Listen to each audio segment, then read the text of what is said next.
Thank you, Lascan Corla. Inflation makes everyone poorer, particularly those on fixed incomes, and in Ireland energy costs have a far bigger impact on inflation than anywhere else in the EU. Minister, I want to put three practical suggestions to you. Our electricity prices are among the most expensive in Europe, with Irish families paying on average €180 extra for electricity annually. This is partly as a result of Irish families being forced to subsidise the cost of green electricity, grid connections and backup supplies for existing and already planned speculative data centres with no substantial employment dividend here in Ireland. Now, the Government decided in 2018 to stop this practice, whereby those struggling to pay electricity bills were subsidising these speculative developers and instead make data centres pay their own electricity costs. So the Government must reduce the costs by stopping this data centre subsidy. Minister, tomorrow the EU Council will discuss the possibility of block purchasing natural gas, which has the potential to reduce our electricity costs. But because we have no way of storing this gas, even though we have two potential facilities off the Cork coast, now decommissioned Kinsale and Seven Heads gas fields. When I was Minister, I asked my department to do an assessment on the use of these wells for carbon capture and storage and their potential use for the storage of natural gas.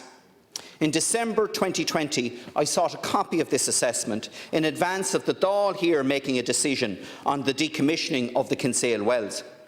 Sadly, this vital information was not made available to the Dáil, but we were promised that the assessment would be completed by the end of last year.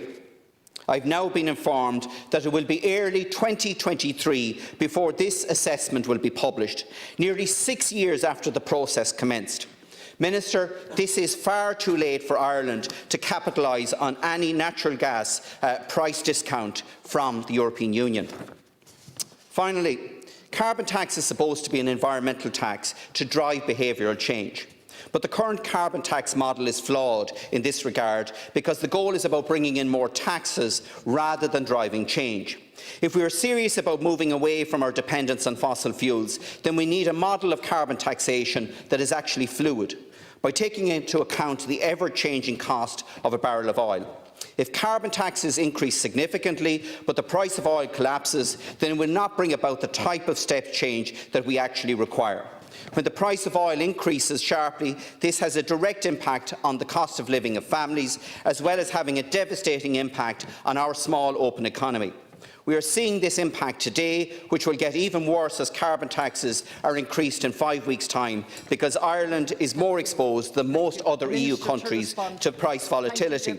Now, there are reports that the Government is considering a swing mechanism on fossil fuel taxes to address oil price volatility, but this seems to have been shelved. Why is that? Thank you very much, Ceann Comhairle, and to thank Deputy Naughton for raising those very important matters. I'll just say a word and answer each question that he has put to me in turn.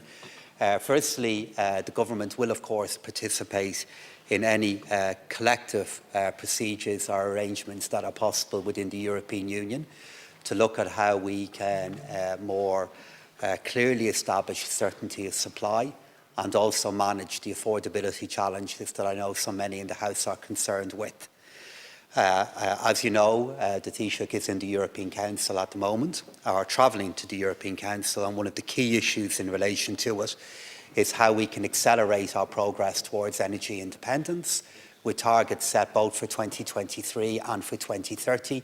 And are there any new policies that the Commission and the European Union can put in place that would allow us to collectively respond back to the issues that you are raising? So yes, I'm sure the Government will view favourably any such proposals that come from the Commission. I would take issue with one description that you used there in relation to speculative data centres. As you know, many of the data centres that are located in Ireland, if indeed not all of them, are also associated with companies that are very, very large employers. The presence of a data centre here in Ireland should just not be seen in isolation. It should be seen in the context that these are the same companies that all over our country are employing hundreds, if not thousands, of people. and particularly with the changing world that we're in, and particularly with the kind of changes that will happen with regard to corporate tax, a country that can offer an environment in which you have data centres, in which you have the ability of large numbers of people to be employed, is a real asset for Ireland at the moment.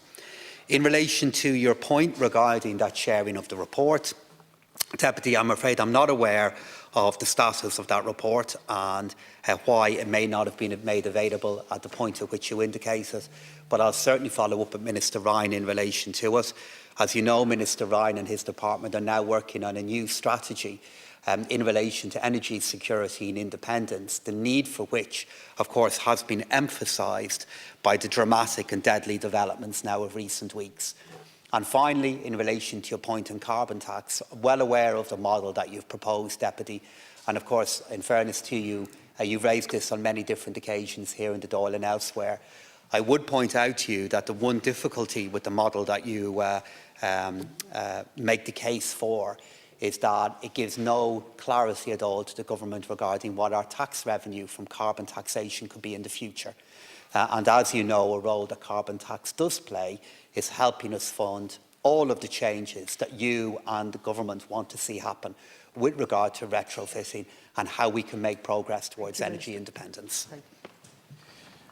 Minister, first of all, the point I'm making in relation to data centres is that families that are struggling to pay electricity bills should not be subsidising the cost of that electricity going into them. It's immoral and it needs to be stopped. Minister, can I put one final suggestion to you in your role as Finance Minister and Chair of the ECOFIN Ministers? We need to see a review across the EU in terms of the commodity trading rules for both oil and gas. While oil production has been maintained over the last period of time, we've seen price fluctuations in the commodity markets and as a result of that, incentives for people to actually delay deliveries, which has led to the situation in Dublin Port where we had only 1 day stock of diesel in Dublin Port. Now, Minister, there are people lining their pockets, sitting at keyboards, while families here in Ireland are trying to decide whether they either pay for fuel or they pay for food, and we need to regulate this. Minister to conclude. Thank you, Deputy Naughton. As you know, Minister Ryan has already said that we do need to look at what is the impact that very high energy use can have on the price in which your constituents and normal citizens pay for the use of energy. But I'd still make the point to you, the very data centres that you're referring to are an invaluable element and will be, I think, even more so in the future regarding how Ireland can continue to be a place in which very large employers are present. In relation to the point that you make regarding what are the factors that influence energy, the price of energy and the impact of speculative trading in relation to it, I do think you make a fair and important point there. And I know that the Commission is looking at what are the ways in which we can better manage the price of energy and give greater certainty regarding the pressures not even being greater than they could be across the coming period.